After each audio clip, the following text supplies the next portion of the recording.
So, you live in a beautiful, planned community. You know there are rules, right? But do you really know what they are, or where they even come from? Today, we're going to dig into the official rulebook for the Fox Run community. We're going to uncover all those unseen guidelines that shape daily life for every single homeowner there. Picture this. You've just signed a mountain of papers. You finally get the keys, and you are officially in your dream home. Amazing! But along with that deed came this pretty hefty 43-page document. Now, be honest. Did you read it cover to cover? Yeah, most of us don't. But this is exactly where the most important rules for your new neighborhood are hiding in plain sight. You know, it's easy to look at this thing as just a long list of do's and don'ts, but it's actually so much more than that. It's really the foundation, the bedrock for the entire community. The whole point is to keep the neighborhood looking fantastic, and maybe more importantly, to protect the value of every single home in it, and that includes yours. Okay, so the official name for this rulebook is a total mouthful: the Declaration of Covenants, Conditions, and Restrictions. We just call it the CC&Rs for short. The idea behind it, though, is pretty simple. It's basically a legally binding contract between you and everyone else in the community. It spells out exactly what your rights are, what your obligations are, and what the Homeowners Association, the HOA, is responsible for. This is always the million-dollar question in any community like this, isn't it? Who's actually in charge? Who's calling the shots? Well, the answer is a little more layered than you might think. So let's break down the key players in this power structure.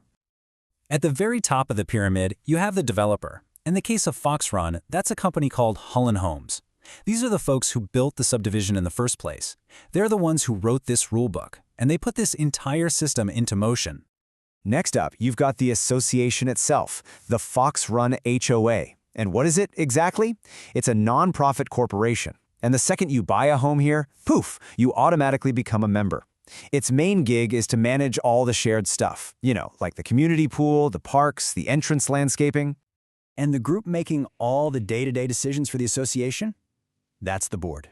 These are the directors who are in the trenches, interpreting the CC&Rs, handling the budget, and of course, enforcing all the rules that we're about to get into. Okay, now this is where it gets really, really interesting. Take a look at this quote, pulled directly from the rulebook. It says, "The developer has the right to appoint or remove any member of the board for any reason or no reason at all. And for how long? Until Holland Homes sells off every single piece of property they own." Let that sink in.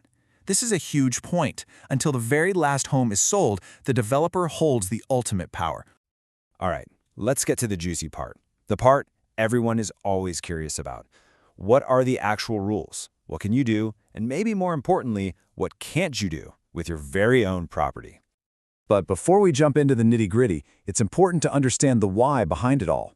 The officially stated goal for all these regulations is, and I quote, "to establish and preserve a harmonious design and to protect and promote the value of the property." So at the end of the day, it's all about consistency and protecting your investment. Okay, here's the classic homeowner question. You want to make a change to the outside of your house. Maybe you want to put up a fence, build a deck, maybe paint your trim a new color. Can you just do it? Well, not so fast. There's a process. For pretty much any change you can see from the outside, you have to follow these specific steps. First, you've got to submit detailed plans to something called the Architectural Review Committee, or ARC, and that comes with a $250 review fee. They then have 45 days to give you a thumbs up or thumbs down. But here's a fascinating little detail. If they don't get back to you in that 45-day window, your project is automatically approved. So, what are they looking for? Well, let's run through some of these specific yard rules. Thinking about a nice little vegetable garden? Great, but it has to be in the backyard. Want a pink flamingo or a garden gnome? Sorry, not allowed in the front or side yards. And your holiday decorations? They need to come down pretty much right after the holiday is over. Oh, and this is a big one. Every single lot is required to have a permanent in-ground sprinkler system.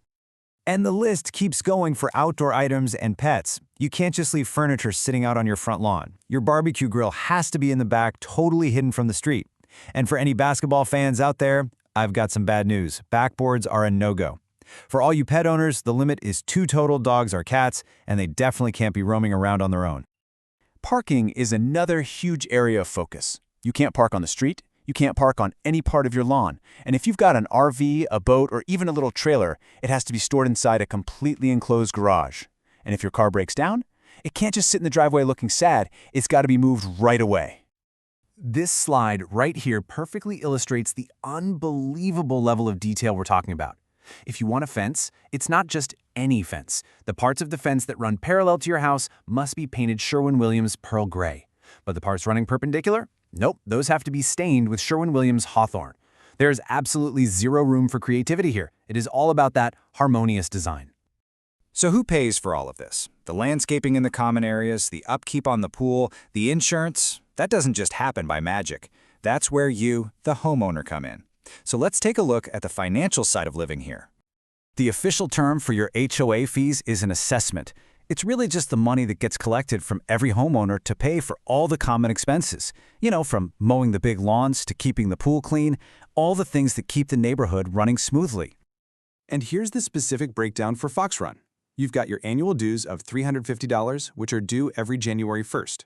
But when you first buy your home, there are also 2 one-time fees you pay at closing.